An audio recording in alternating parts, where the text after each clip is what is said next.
Minha mãe usou meu cartão de crédito Gold para pagar o tratamento de emergência do pai dela. Mas 3 dias depois, vi fotos da minha irmã em uma vila de luxo no Havaí. Quando perguntei como ela tinha bancado aquilo, ela sorriu e disse: "Ué, você tá rica agora, né?" Naquela noite, na festa de aniversário dela, ela colocou para tocar um trecho de uma conversa pessoal entre nós e transformou minhas palavras em piada, bem na frente de todo mundo. Eu fiquei quieta. Mas, na manhã seguinte, o iCloud dela, por algum erro, compartilhou 67 arquivos com toda a nossa família. Minha mãe me ligou às 6h42. A voz dela vinha ofegante, como se tivesse acabado de correr.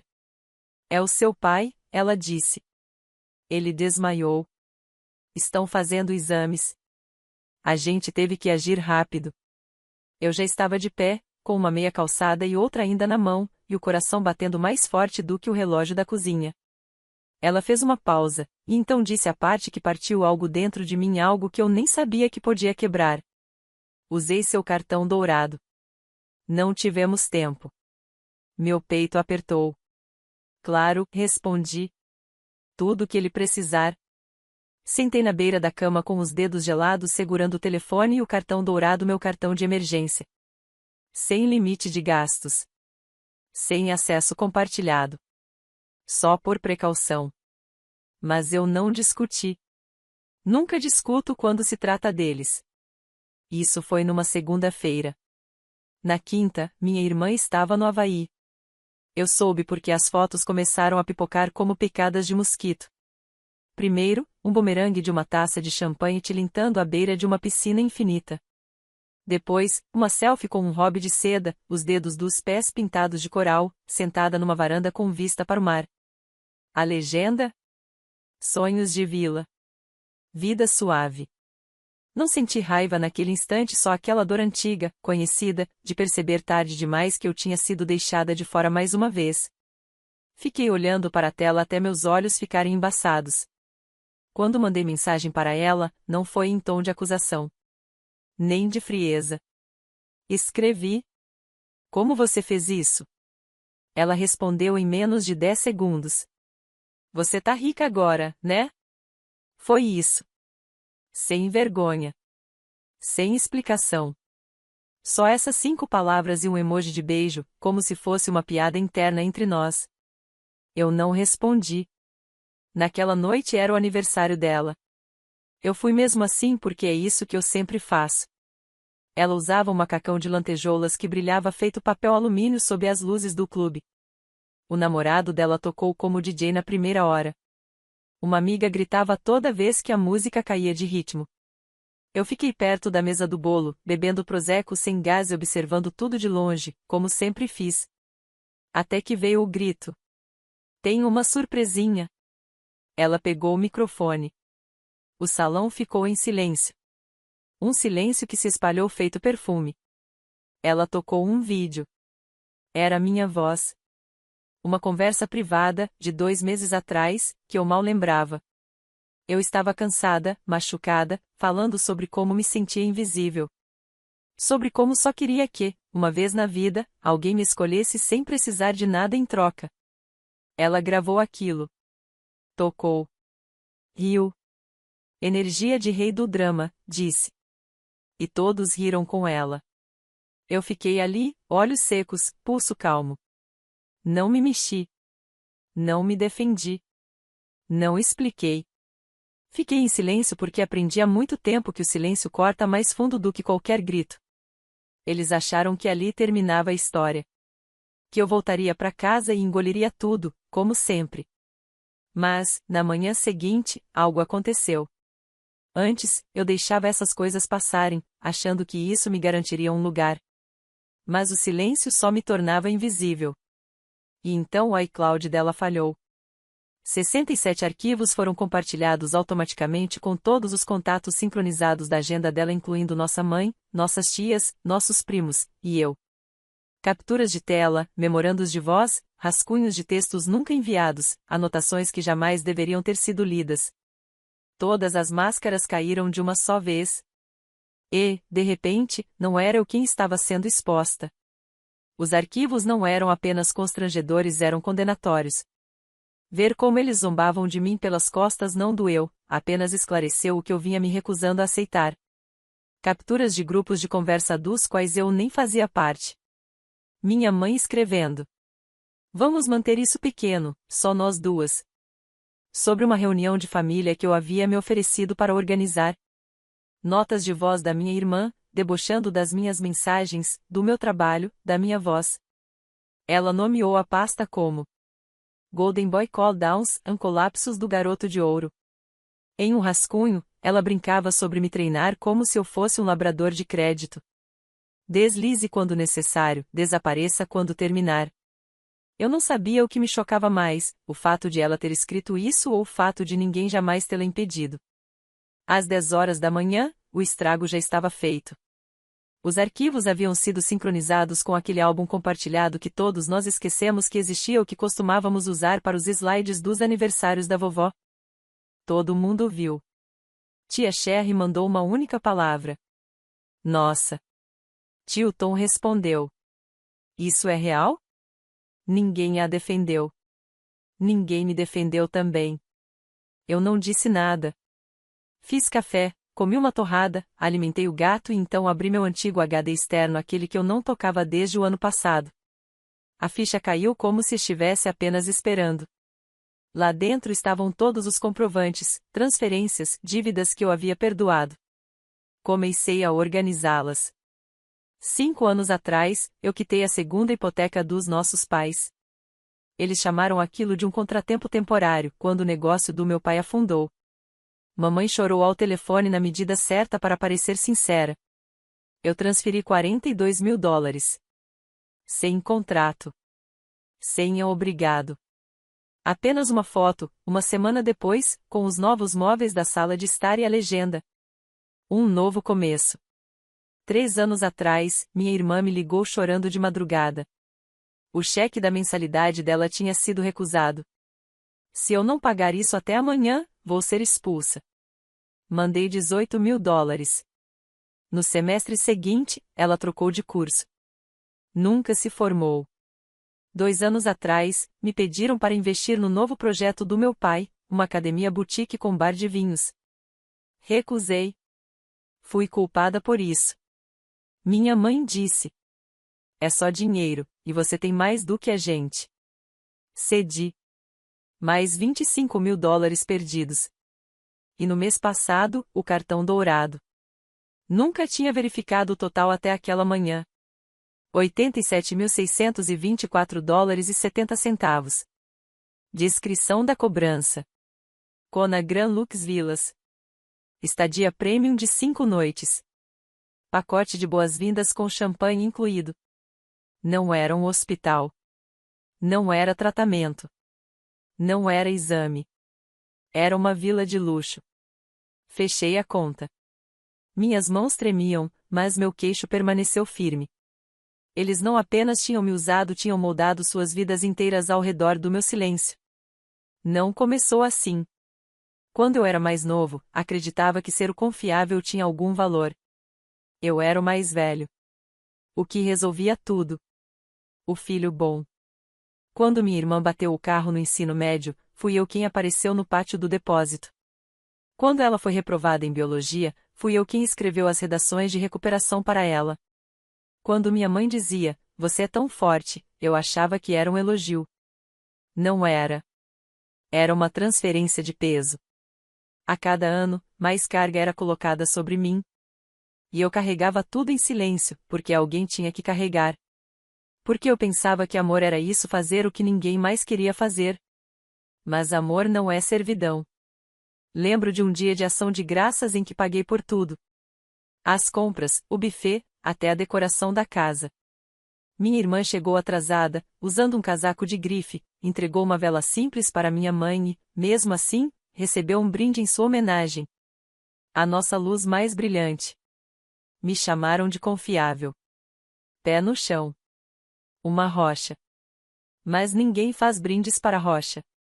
O mais triste é que eu nunca pedi nada em troca.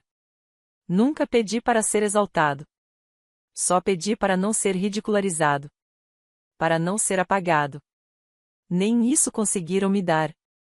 Quando eu tinha 14 anos, ouvi minha mãe falando ao telefone com a irmã dela. Ela disse: "Ele não é como a Sierra. Ele é seguro. Você não precisa se preocupar com ele." Seguro. Era com essa palavra que eles construíam suas decisões, suas escolhas, suas vidas. Eles sabiam que eu não reagiria, que eu não gritaria, que eu não interromperia, que eu não colocaria tudo abaixo. Eu era a rede de segurança até deixar de ser. Porque naquela manhã, enquanto as mensagens se espalhavam, enquanto o silêncio tomava conta do grupo da família, algo finalmente fez sentido. Eu não estava com raiva. Eu estava farto. É estranho como a calma pode parecer tão afiada. Deixar ir não foi uma escolha. Foi um despertar. Foi quando liguei para meu advogado. O nome dele é Devon Hart. Nos conhecemos 5 anos atrás, quando o ajudei com um pitch deck para a startup dele. Ele me devia um favor. Preciso traçar um padrão, eu disse. Família. Finanças. Possivelmente fraude. Ele nem hesitou. Me envie tudo. E eu enviei. Extratos bancários, relatórios de crédito, conversas por texto, até e-mails antigos que eu havia arquivado e esquecido. Devon examinou tudo com a precisão de um cirurgião. 2 dias depois, ele me ligou de volta. É pior do que você imagina.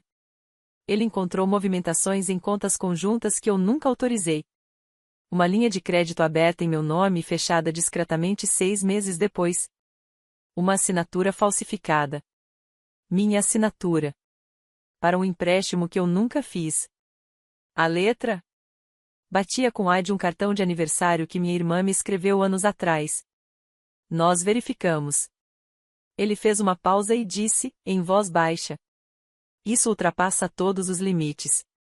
Entramos com uma solicitação no birô de crédito e sinalizamos os incidentes. Ele redigiu uma carta formal. E então fez a pergunta que eu não havia permitido a mim mesma formular até então.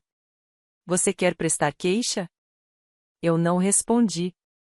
Pelo menos, não ainda. Em vez disso, dirigi até o depósito que aluguei no inverno passado. Tinha guardado tudo lá. Impressões, pastas, recibos, até o cartão da falsa festa de formatura da minha irmã. O cartão dizia: "Você me salvou." Abri uma das caixas. No fundo, encontrei um pendrive que nem lembrava de ter embalado. Dentro, havia uma gravação, uma mensagem de voz da minha mãe, deixada acidentalmente há 2 anos. Ela falava com alguém, provavelmente minha tia. Sua voz era monótona, fria. Honestamente, não o incluímos em tudo. Ele tem a vida dele. É melhor que ele apenas ajude. Ele não precisa de conexões como a Sierra. Eu fingi de novo. Ele não precisa de conexões. Ela não sussurrou. Ela acreditava nisso. Enviei o arquivo para o Devon. Nos encontramos na manhã seguinte, em um escritório discreto no centro da cidade, a um quarteirão dos cartórios. "Tenho algo para você", ele disse, e me entregou um envelope grosso. Dentro, cópias autenticadas de todas as transferências, um cronograma detalhado das atividades financeiras, e uma declaração juramentada de um perito em caligrafia confirmando a falsificação da minha assinatura. No final, uma petição formal de reembolso detalhada, assinada, autenticada. Eu não hesitei. Assinei. Aquela assinatura não tinha a ver com dinheiro. Era sobre mim. Foi a primeira vez que escolhi a mim mesma sem culpa. "Vou entregar isso pessoalmente", eu disse. Ele ergueu os olhos. "Tem certeza?" "Eles me deixaram de fora", respondi. "Agora vou lembrá-los de quem pagou pelo broche naquela noite." Esperei. E então minha irmã postou uma nova foto. Ela estava na praia de novo, dessa vez em Duon. A legenda: "Curandeiros e pores do sol. A estação amena continua." Mandei uma mensagem. "Precisamos conversar." Ela respondeu na hora: "Não." E logo depois: "Eu vou até você." Mas então, ela mandou o endereço da vila. Fui até lá com um envelope de entrega. Nada mais. Ela atendeu a porta usando um hobby de linho, com um olhar que misturava ironia e impaciência. Você veio até aqui só para me dar sermão? Não respondi. Apenas entreguei o envelope. Ela o abriu. Leu a primeira página. O rosto dela mudou. Primeiro confusão. Depois, medo. Em seguida, raiva. O que é isso? Prova, eu disse. De tudo. Você está me ameaçando? Não. Estou te avisando. Desta vez, eu não vou desaparecer. Atrás dela, vi as sacolas de compras empilhadas. Etiquetas ainda presas. Um relógio novo brilhando no pulso. Ela estava morando nas ruínas daquilo que eu construí para eles e nem sabia que tudo já estava desmoronando. Ela se aproximou, voz rouca. Você não faria isso. Eu já fiz. No dia seguinte, meu advogado enviou o arquivo completo por e-mail. Para ela, para os meus pais, para o grupo de bate-papo da família. Ao meio-dia, 3 números me bloquearam. Um me ligou. Era o papai. Ele não parecia bravo. Parecia assustado. A gente não fez por mal, ele disse. As coisas só foram crescendo. Eu sei, respondi. Mas bolas de neve ainda destroem o que encontram quando rolam por tempo suficiente. Ele perguntou se ainda havia tempo de resolver tudo em particular. Havia, eu disse. Esse tempo acabou na vila. Eles tentaram contornar. Meus pais, minha irmã, todos. Mas no instante em que o Devon protocolou a queixa formal, o tom mudou como se alguém tivesse virado uma chave. O sorriso sarcástico na voz da minha irmã sumiu. A condescendência dos e-mails do meu pai também. Agora era pânico coberto de açúcar. Vamos sentar e conversar, escreveu minha mãe. Não precisa ficar feio. Feio? Eles usaram minha confiança e meu dinheiro sem consentimento. Tudo o que eu fiz foi acordar. O processo começou de forma silenciosa, mas avançou rápido. Devon puxou cada fio até a teia se desmanchar por completo. O empréstimo falso de $15.000, aberto no auge da pandemia. A taxa da vila, registrada como despesa médica. 2 anos de deduções fiscais feitas em meu nome, sem minha autorização. Não era só antiético. Era crime. E agora, era oficial. Entramos com uma ação civil de $96.000 em danos. Eles tinham 30 dias para responder. Aguentaram 4. No 5º dia, recebi um e-mail não do advogado deles, mas de um novo. Meu. Devon encaminhou a proposta de acordo. Era desesperada. Cheia de jargões legais que, traduzidos, diziam apenas uma coisa. Não leve isso a público. Ofereceram reembolso, claro. Mas não bastava. Eu queria a verdade. Rejeitei. Devon reformulou a reivindicação. Restituição total. Pagamento de honorários. Declarações autenticadas de cada um, admitindo o uso indevido dos fundos e a exclusão intencional. Eu queria registro. Nada de negações. Nada de reescrever a história no futuro. Tentaram de novo. Mais dinheiro. Acordo com cláusula de silêncio. Recusei. Desta vez, eu não queria silêncio. Eu queria reconhecimento. Porque, por anos, eles se alimentaram do meu silêncio. Todo dia de ação de graças, eu aparecia com sacolas e compras enquanto eles me davam migalhas de atenção. Todo aniversário, eu transferia dinheiro enquanto eles esqueciam da data. Eu fui o andaime da vida deles. Invisível, sólido e ignorado. Mas andaime também cansa. E, quando cai, leva a fachada inteira junto. No 12º dia, o advogado deles ligou para o Devon e perguntou: o que é preciso para fazê-lo parar? Devon respondeu: ele não quer vingança. Quer equilíbrio. Mas Devon estava errado. Eu queria que eles sentissem o peso que colocaram sobre mim por anos. E sentiram. Naquela mesma semana, o tribunal congelou a conta conjunta de investimentos, a mesma que minha irmã usava para pagar seus retiros de cura. Uma estrutura foi embargada na segunda casa dos meus pais. As pontuações de crédito deles despencaram 140 pontos. Uma checagem de antecedentes em uma sociedade comercial do meu pai sinalizou o processo civil. O parceiro desistiu. Eles pararam de tentar negociar. Começaram a implorar. Sierra me enviou uma mensagem de voz que durou alguns minutos. Ela chorou no meio. Eu não sabia que a situação estava tão ruim. Eu só estava tentando sobreviver. Ela disse isso enquanto estava à beira da piscina, em Maui. Eu não respondi. Mamãe também deixou uma mensagem. Aquele tipo de recado que tenta soar materno, mas desmorona sob o próprio peso. Nós sempre te amamos. As coisas ficaram complicadas, sim, mas famílias passam por momentos difíceis.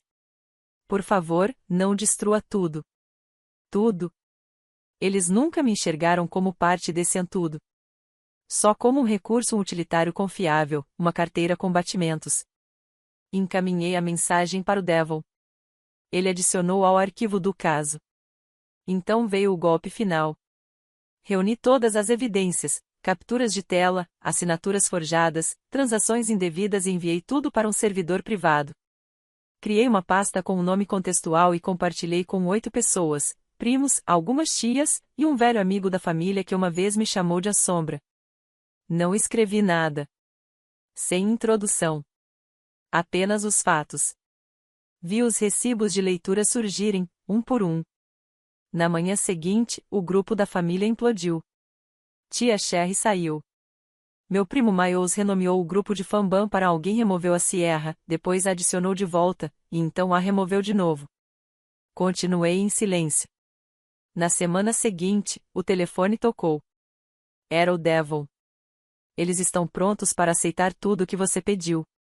Sem condições. Nem mesmo as declarações escritas. Já enviaram os rascunhos. Abri os arquivos. Cada um tinha cerca de uma página. Frios, genéricos, mas assinados, carimbados e finalizados. Admitiram o uso indevido dos meus fundos. Confirmaram as falsificações. Reconheceram que fui excluído de decisões envolvendo o dinheiro que eu mesmo havia fornecido.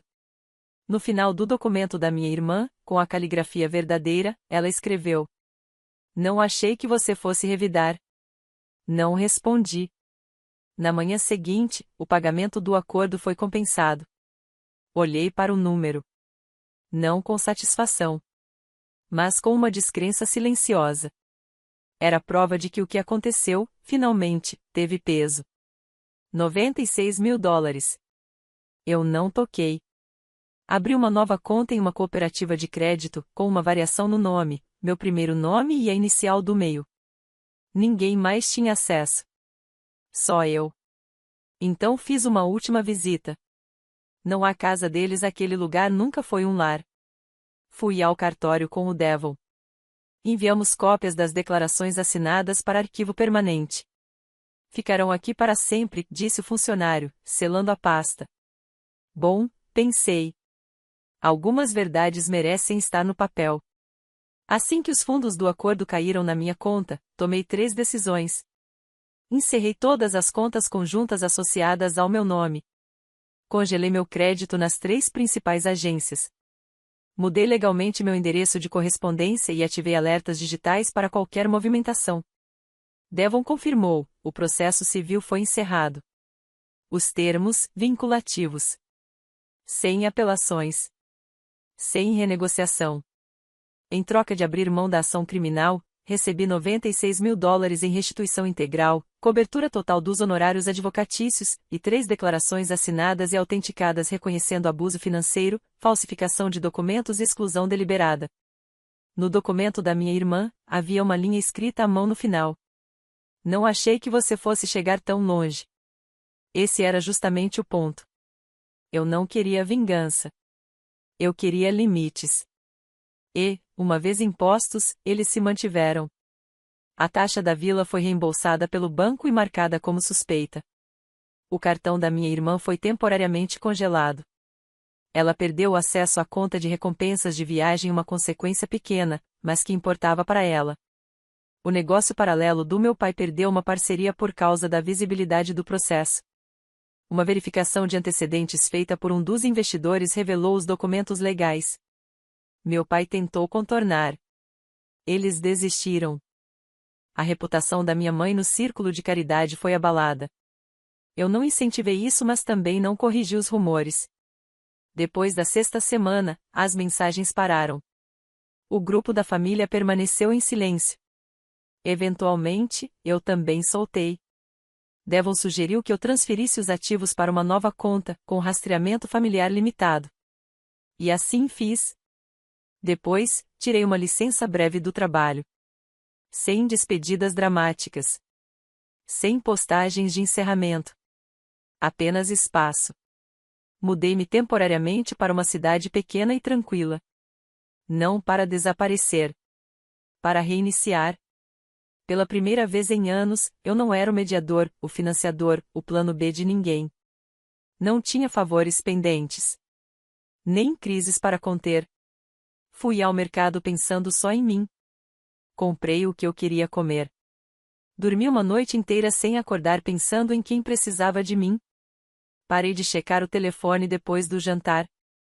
Essa, mais que qualquer outra coisa, foi a vitória mais clara. 2 meses depois, comecei a reconstruir. Não uma nova vida. Apenas uma que eu pudesse possuir por completo. Comecei a ajudar em uma livraria local. Ofereci-me para digitalizar o inventário. 3 manhãs por semana se tornaram rotina. Sem títulos. Sem cobranças. Apenas tarefas claras. Um fim definido. Meu. Um dia, abri um rascunho antigo de e-mail intitulado para quando eles notarem. Dentro, havia links para todas as transferências que fiz para eles, capturas de tela, datas, contexto. Eu apaguei. Eles nunca iriam precisar daquele arquivo. Porque agora, mesmo que percebessem, eu não me importaria. 3 meses após o acordo, meu pai enviou uma última mensagem. Eu sei que é tarde demais. Mas agora a gente enxerga. Você nos deu mais do que pedimos, e mesmo assim continuamos pedindo. Não espero perdão. Só queria dizer isso. Eu não respondi. Não por crueldade. Por clareza. Eu não estava com raiva. Eu estava encerrado. Minha irmã tentou ligar uma vez. Sem correio de voz. Eu bloqueei o número. Não havia mais nada a ser dito. Ela compartilhou um clipe privado meu. Transformou minha vulnerabilidade em piada pública. Usou meu dinheiro para viajar até uma vila de luxo e rir disso online. Não se volta atrás disso com o tempo. Não se desfaz. Se lembra. Voltei a olhar as fotos que ela postou do Havaí. Uma imagem me prendeu. Ela, sorrindo para o mar, numa sacada. Aquela vila foi paga com meu cartão. O manto de linho que ela usava eu comprei. A bandeja com champanhe também minha. Aquela foto não capturava apenas um momento. Capturava uma verdade. E agora, eu tinha os recibos. E algo mais. Espaço. Sem chamadas. Sem dívidas emocionais. Sem aquela culpa vaga que me rondava. 6 meses depois, voltei para a cidade. Silenciosamente. Não avisei ninguém, exceto Devon e 2 amigos próximos. Assinei um contrato de aluguel com meu nome completo. Encontrei um lugar com uma janela voltada para o leste. Fui montando aos poucos. Deliberadamente. Nada emprestado. Nada herdado. Nada com cordas invisíveis amarradas. Construí uma vida sem atalhos secretos para pessoas que só lembravam de mim quando algo quebrava. Não mando mais presentes de aniversário. Não visito nos feriados. Não agradeci quando minha mãe me enviou uma foto emoldurada de anos atrás. Era uma em que eu aparecia parcialmente recortado, parado na beirada do grupo. Eles nunca me esqueceram. Eles simplesmente nunca abriram espaço para mim. Agora, eu abri o meu próprio. Pela primeira vez, eu não estava pedindo para pertencer. Eu estava escolhendo não encolher.